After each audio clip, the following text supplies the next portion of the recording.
Yes students, welcome to AD knowledge house magic. Students, हम पढ़ रहे थे चैप्टर 9 रूरल डेवलपमेंट। इसमें हमारा नेक्स्ट टॉपिक है agricultural marketing. What do you mean by agricultural marketing? It is a process that involves assembling, storage, processing, transportation, packing, grading, distribution of different agricultural commodities across the country.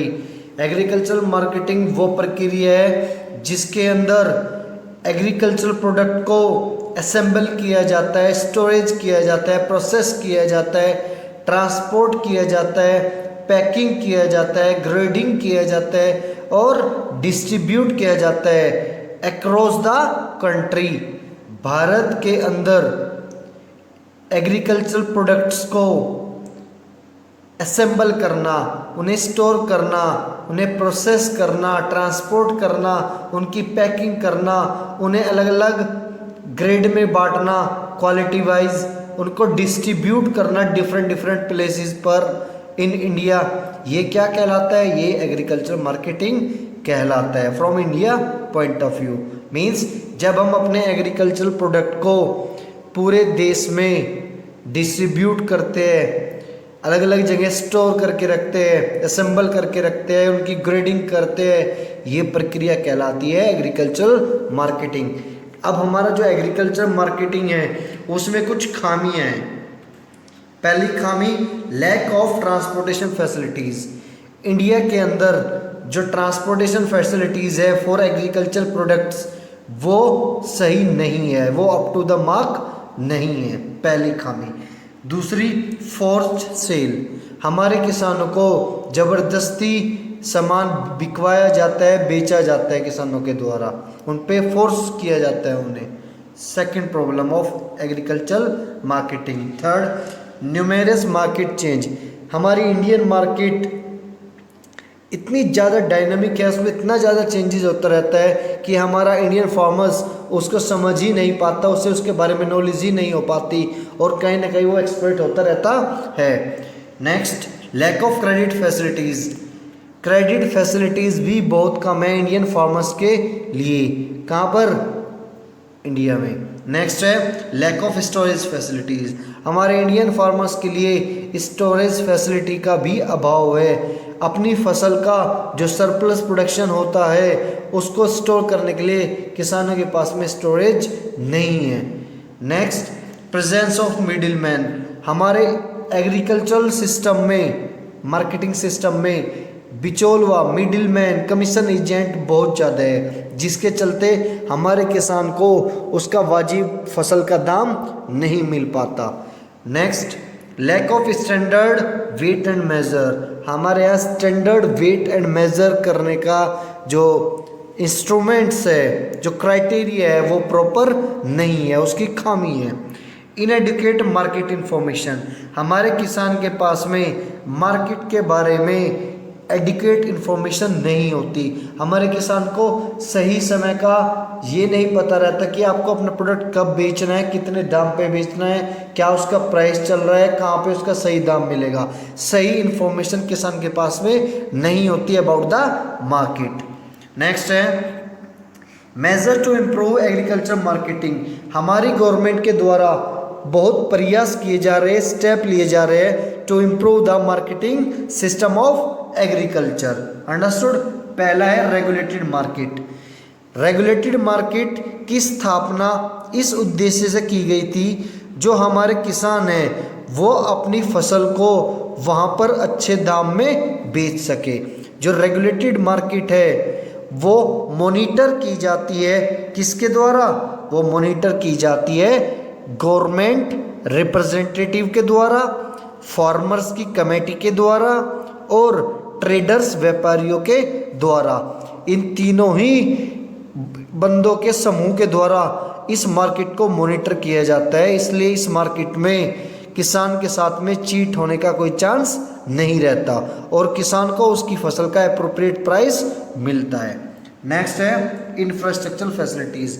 हमारी government के द्वारा किसानों को rural areas में अच्छी road, railway, ware house की facility, godowns की facility, cold storage की फैसिलिटी और प्रोसेसिंग यूनिट्स की फैसिलिटी प्रोवाइड कराई जा रही है बड़े स्तर पर, सो दैट हमारे किसानों को प्रोडक्ट को स्टोर करने में, जो सरप्लस प्रोडक्शन हो रहा है उसको स्टोर करने में, उसको सप्लाई करने में कोई भी परेशानी ना हो।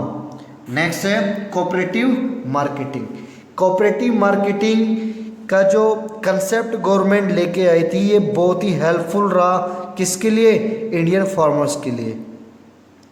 कोऑपरेटिव मार्केटिंग के थ्रू हमारे जो किसान हैं उन्हें उनकी फसल का बेटर और हायर प्राइस मिल रहा है। क्यों? क्योंकि कोऑपरेटिव सोसाइटी का जो मेंबर्स होते हैं वो कौन होते हैं? वो फार्मर्स होते हैं, और फार्मर्स यहाँ पर अपनी फसल का अच्छे प्राइस के लिए बार्गेनिंग करते हैं, और बार्गेनिंग करने से किसानों को उनकी फसल का अच्छा दाम मिल पाता है। मैं आपको एक एग्जांपल देता हूँ। गुजरात में मिल्क कोऑपरेटिव सोसाइटी है। मिल्क कोऑपरेटिव सोसाइटी की परफॉर्मेंस की वजह से आज गुजरात अपने आप में on the basis of milk production एक बेंचमार्क स्थापित कर चुका है, और वो एक की रोल प्ले कर चुका है in bringing about white revolution in the country. एक सफ़ेद क्रांति इंडिया में लाने में उसका महत्वपूर्ण योगदान रहा है। किसका? Milk cooperative society in Gujarat का। तो आप देख सकते हो कि कोऑपरेटिव सोसाइटी कितना अच्छा रोल प्ले करती है, किसके लिए? इंडियन फार्मर्स के लिए। वो उसके किसानों को हर तरह से इनकरेज करती है, उसके हितों की रक्षा करती है। नेक्स्ट है डिफरेंट पॉलिसी इंस्ट्रूमेंट्स। और बहुत सारे पॉलिसी इंस्ट्रूमेंट्स हैं जिनके द्वारा हमारी गवर्नमेंट किसानों को प्रोटेक्ट करती है। फर्स्ट है minimum support price. Minimum support price वो प्राइस होता है जो एश्योर करता है किसको? फार्मर को, कि उनके प्रोडक्ट को कौन खरीदेगी? Government at specified price. Means government उनकी फसल का एक दाम फिक्स कर देती है कि इस दाम पर हम आपके सारे प्रोडक्शन को खरीद लेंगे। इससे ज़्यादा अगर मार्केट में आपको कोई दे रहा है तो you are free to sell at that place. आप वहाँ पर जाके अपने प्रोडक्ट को बेच सकते हो। तो इससे किसान को एक श्योरिटी होती है कि हाँ, हमें हमारी फसल का एक अच्छा दाम हमारी गवर्नमेंट के द्वारा दिया जा रहा है। अगर इससे अच्छा कहीं मिलेगा तो हम वहाँ जाके बेच देंगे। ये बहुत हेल्प करता है किसान को उसकी फसल के अच्छे प्राइस प्रोवाइड करने में। नेक्स्ट है मेंटेनेंस ऑफ बफर स्टॉक।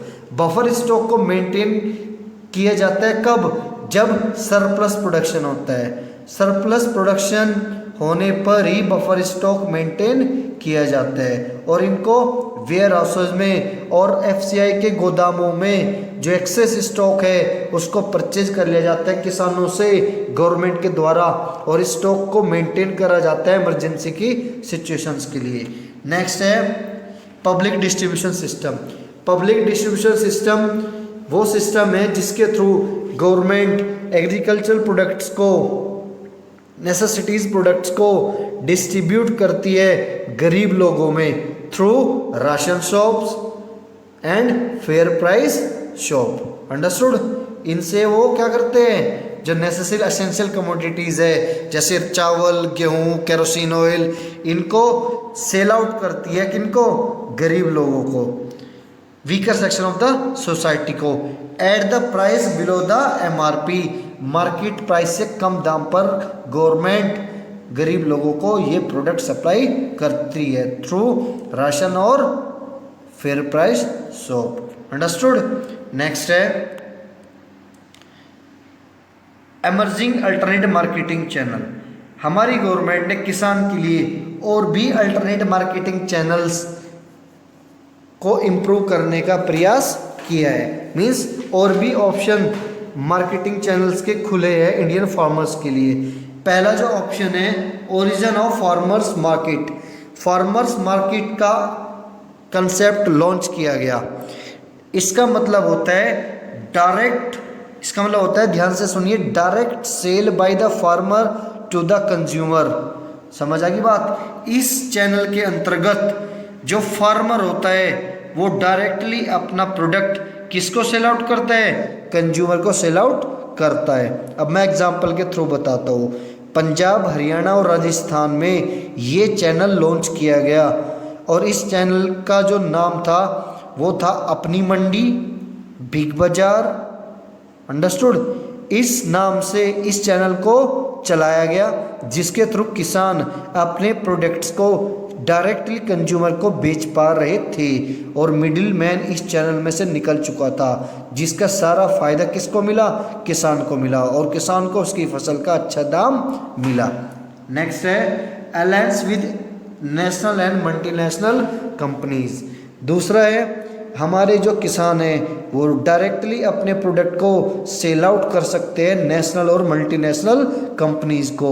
यहाँ पर भी मिडिल मैन बीच में से निकल चुका है। इस चैनल से हमारे किसान को यहाँ पर भी उसकी फसल का अच्छा दाम मिल रहा है।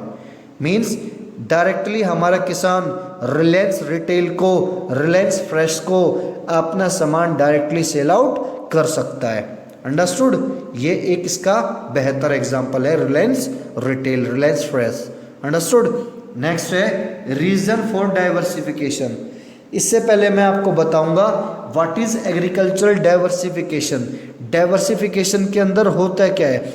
डाइवर्सिफिकेशन के अंदर जो हमारे फार्म्स प्रोडक्टिव रिसोर्सेज है उनका रीएलोकेशन किया जाता है, उनका विस्तारीकरण किया जाता है, विविधीकरण किया जाता है, जिसके अंदर हमारे जो किसान हैं, हमारी जो लेबर है रूरल की, वो हमारी खेती में ही इन्वॉल्व है, उन्हें वहाँ से हटाकर किसी अल्टरनेट सोर्स ऑफ एम्प्लॉयमेंट में इन्वॉल्व किया जाता है और जो हमारी क्रॉप फसल है उसका विस्तारीकरण किया जाता है। अंडरस्टूड। मीन्स जो हमारा एग्रीकल्चर सेक्टर है उसका विस्तारीकरण होता है, उसमें नई एक्टिविटीज़ को जोड़ा जाता है, उसमें मार्केट रिस्क को, जो क्रॉप रिड्यूस मार्केट रिस्क है उनको कम किया जाता है,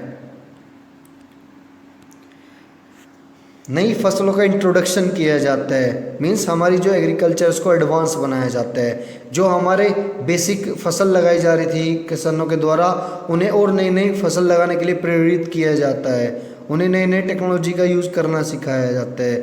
जो एक्सेस में हमारी लेबर उसमें लगी हुई है फार्म एक्टिविटीज़ में, मीन्स डिस्गस्ट अनएम्प्लॉयमेंट इसकी वजह से हो रहा है, उन्हें वहाँ से हटा के अदर जो सोर्स ऑफ एम्प्लॉयमेंट है उनमें शिफ्ट किया जाता है। That is diversification.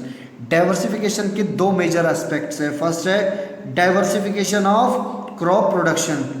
Diversification of crop production क्या होता है? It refers to diverse the variety of crop rather than one specialized crop. मतलब सिंगल क्रॉप सिस्टम से मल्टी क्रॉपिंग सिस्टम में शिफ्ट करना।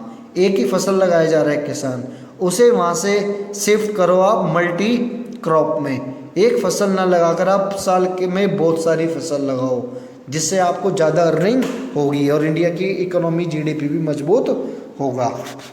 नेक्स्ट है डाइवर्सिफिकेशन ऑफ प्रोडक्टिव एक्टिविटीज़। जो productive activities है उनका भी डाइवर्सिफिकेशन हो। मीन्स जो क्रॉप फार्मिंग है उसको शिफ्ट किया जाए other areas of production activities में। अंडरस्टूड। मीन्स जो हमारे इंडियंस के द्वारा फार्मिंग की जाती थी अब तक वो सस्टेनेबल फार्मिंग की जाती थी। आप सस्टेनेबल फार्मिंग ना करके कमर्शियल फार्मिंग करो, प्रॉफिट अर्न करने के लिए फार्मिंग करो। अंडरस्टूड। अपनी जो लैंड है उसका अदर सोर्स ऑफ एम्प्लॉयमेंट में भी उसका यूज़ करो। अंडरस्टूड। तो ये होता है डाइवर्सिफिकेशन ऑफ प्रोडक्शन और एम्प्लॉयमेंट। नेक्स्ट है the emerging challenge of rural development. मैंने आपको चैप्टर के स्टार्टिंग में ही बताया था कि जो चैलेंज है वो दो तरह के होते हैं। एक एमर्जिंग चैलेंज मीन्स जो उभरते हुए चैलेंजेस हमारे इंडिया में हैं, एक लिंगरिंग चैलेंज जो स्लोली जो एवरग्रीन चैलेंजेस है, पहले से ही व्याप्त चैलेंजेस है। अंडरस्टूड।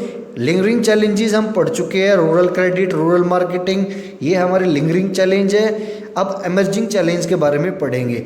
एमर्जिंग चैलेंज के अंदर कौन से चैलेंज आते हैं? एमर्जिंग चैलेंज के अंदर वे चैलेंजेस आते हैं जो फार्मिंग से अलग होते हैं, जहाँ पे हमें सोर्स ऑफ एम्प्लॉयमेंट जनरेट करना होता है अदर देन फार्मिंग, जहाँ पर ऑर्गेनिक फार्मिंग पे फोकस करना होता है।